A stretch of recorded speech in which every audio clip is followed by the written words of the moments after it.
Hi. I'm Mansoor Zavidavianpour, and today I'll discuss matrix acidizing, a technique that enhances well productivity. By injecting acid into the wellbore and reservoir, we dissolve obstructions, restoring the flow of hydrocarbons. Understanding acid-rock interactions is key to optimizing treatments and unlocking the reservoir's potential. Let's explore matrix acidizing together.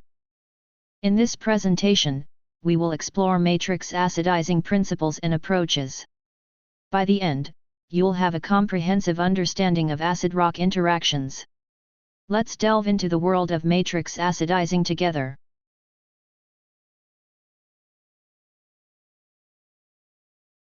Similarities and differences in acid-based stimulation methods.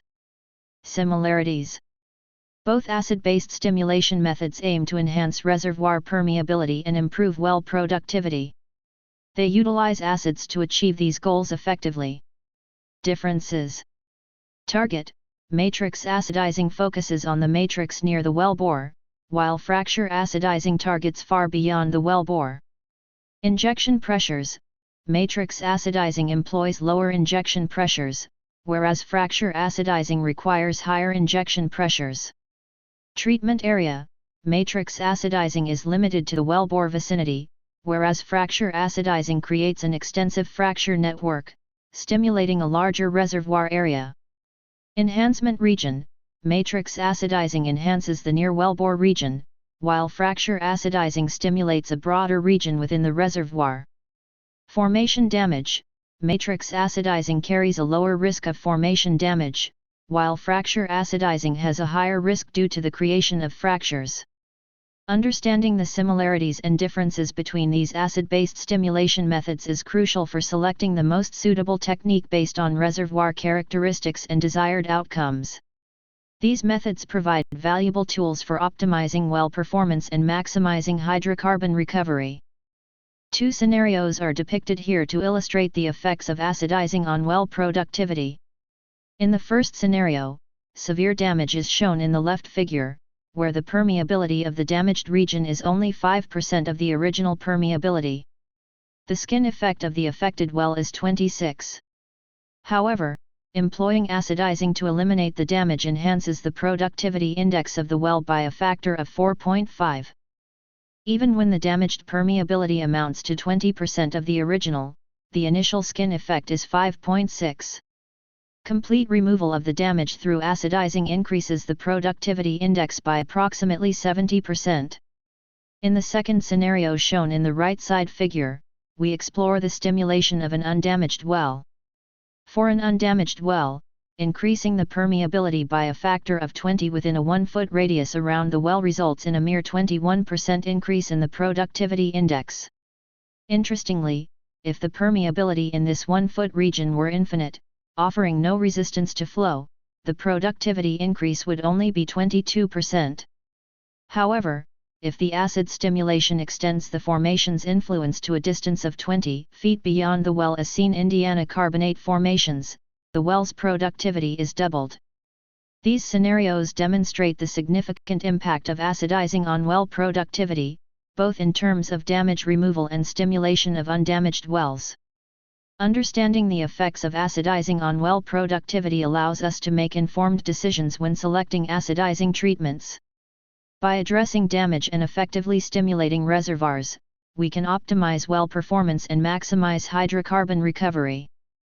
Stoichiometry in acid-rock reactions plays a crucial role in understanding and optimizing acidizing processes in the oil and gas industry.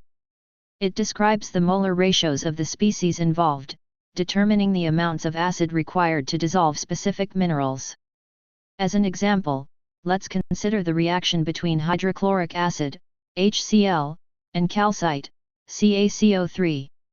2HCl plus CaCO3, calcium chloride, CaCl2 plus CO2 plus H2O.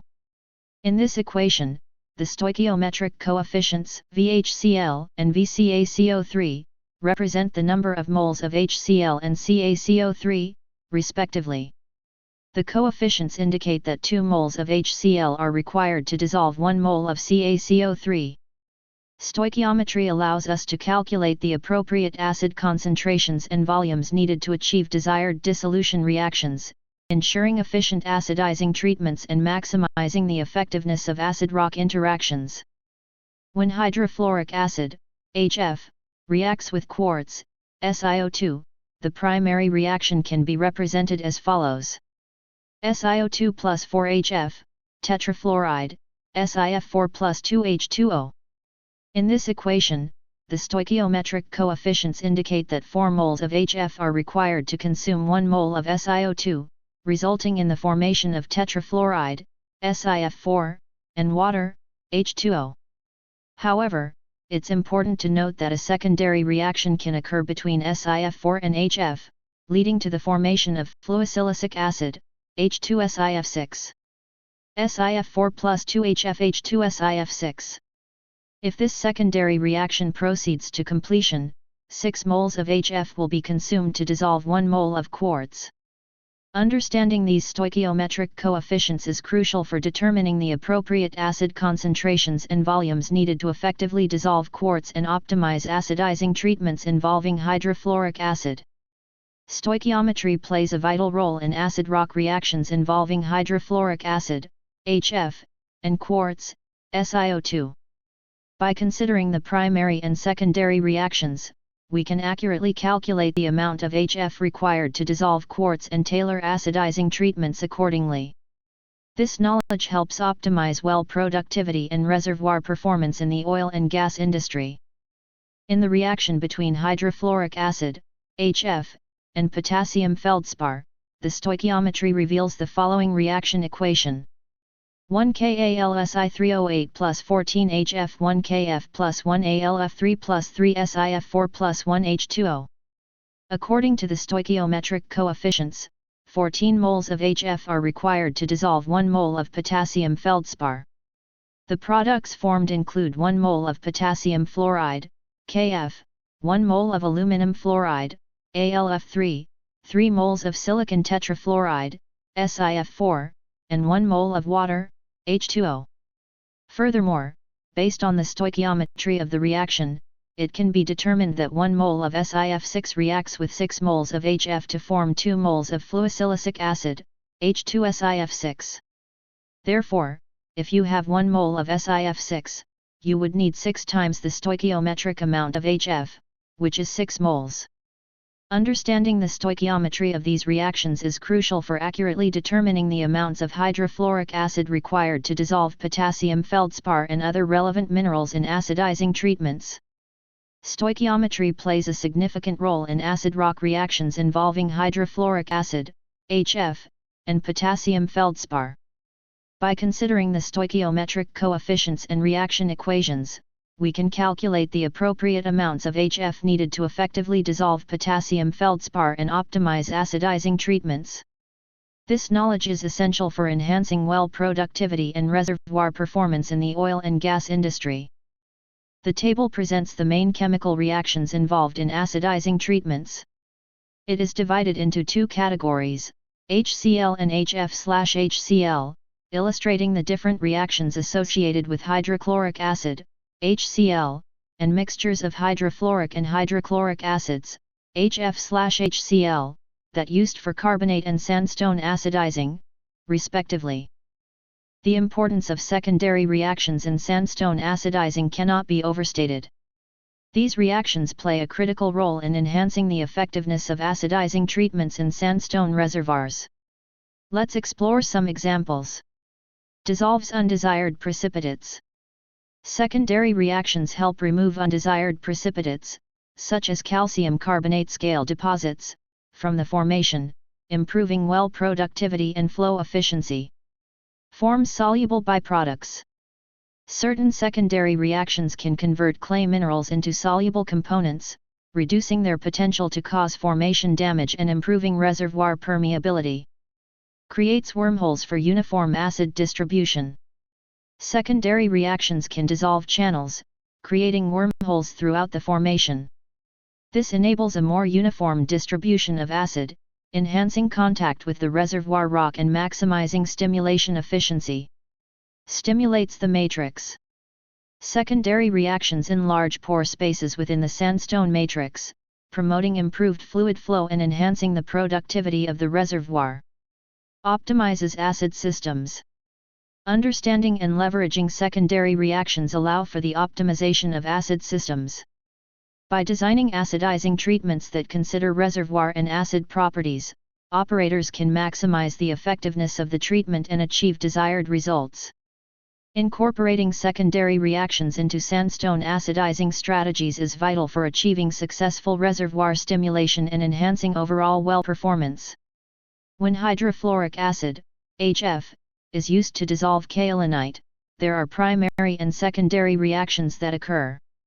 The primary reaction involves the direct dissolution of kaolinite by HF, requiring 32 moles of HF to dissolve 1 mole of kaolinite. Simultaneously, a secondary reaction takes place, producing amorphous silica as a solid precipitate and generating additional HF. If the secondary reaction reaches completion, it consumes 2 more moles of kaolinite and produces 12 moles of HF. Consequently, the net consumption of HF per mole of kaolinite decreases to 20/3. In simpler terms, the interaction between HF and kaolinite involves two types of reactions: primary dissolution of kaolinite and secondary formation of solid silica while generating more HF. Understanding these reactions is crucial for optimizing the use of HF in effectively dissolving minerals like kaolinite and recognizing the role of secondary reactions and silica formation in the overall process. The table presented here offers a comprehensive comparison of 3 aspects related to the effects of reactions on the overall reaction process: reaction stoichiometry expressed through kinetic expressions, equilibrium relationships, and dissolving power. Let's explore the key features of each aspect. Reaction stoichiometry expressed through kinetic expressions describes the molar ratios and rates of reactants and products in the reaction. Equilibrium relationships describes the balance between reactants and products at equilibrium. Dissolving power describes the ability of a solvent or acid to dissolve specific minerals or substances.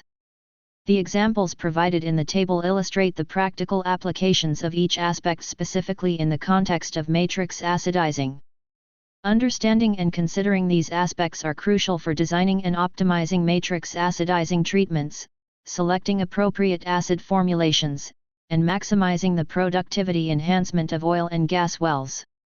The comparison table highlights the significant aspects of reaction stoichiometry, equilibrium relationships, and dissolving power in the specific context of matrix acidizing. By focusing on these aspects, engineers and operators can gain valuable insights into the kinetics, equilibrium states, and effectiveness of acid-rock interactions during matrix acidizing treatments. This knowledge aids in the selection of appropriate acid formulations, optimization of treatment parameters, and successful enhancement of well productivity through matrix acidizing techniques. The table presented here highlights the specific advantages associated with the dissolving power approach in acidizing treatments for oil and gas wells. It is important to note that these advantages are not mutually exclusive, and multiple approaches can be utilized together to optimize acidizing treatments for specific well conditions. Advantages of dissolving power for oil and gas well acidizing. Enhanced rock penetration. One advantage of dissolving power is its focus on the ability of acids to dissolve sediments and mud solids within the rock pores. This process leads to an increase in the permeability of the reservoir.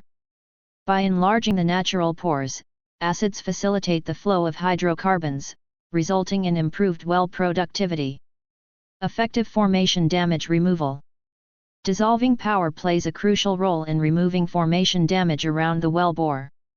Acids with high dissolving power can effectively dissolve and remove inhibiting substances such as sediments and mud solids. This process restores the natural permeability of the formation, allowing for better fluid flow and improved production rates. These advantages demonstrate the importance of dissolving power in acidizing treatments.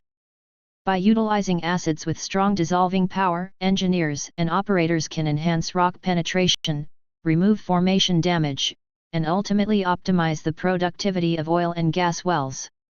The advantages outlined in the table emphasize the significance of dissolving power in acidizing treatments for oil and gas wells. By leveraging the dissolving power of acids, operators can achieve enhanced rock penetration, remove formation damage, and maximize the productivity of reservoirs. It is essential to consider these advantages in the design and implementation of acidizing treatments to ensure optimal results for specific well conditions. Gravimetric dissolving power, beta. The stoichiometric coefficients reveal that to completely dissolve 1 mole of CaCO3, 2 moles of HCl are required. However, the dissolving power, beta, of HCl can vary depending on its concentration. For instance, if the dissolving power, beta, of 100% HCl is considered as 1, the dissolving power of commonly used 15 Wt% HCl can be calculated. It is represented as beta 15 equals 0.15, beta 100 equals 0.21 lbm CaCO3/lbm HCl. This means that the dissolving power of 15% HCl is 0.21 times that of 100% HCl. In other words, 15% HCl is less effective in dissolving CaCO3 compared to 100% HCl, as it has a lower dissolving power. Understanding the dissolving power of different concentrations of HCl is crucial in acidizing treatments. It helps in determining the optimal acid concentration required to achieve desired dissolution rates and maximize the effectiveness of the acidizing process. The dissolving power of HCl is an important factor to consider in acidizing treatments. The stoichiometric coefficients indicate the ratio of HCl required to dissolve CaCO3 completely. However, the dissolving power can vary depending on the concentration of HCl used. On the left side of the slide, you will find a table displaying the atomic or molecular weights of various elements and molecules. This information is crucial for understanding the stoichiometry and reaction kinetics involved in acidizing processes.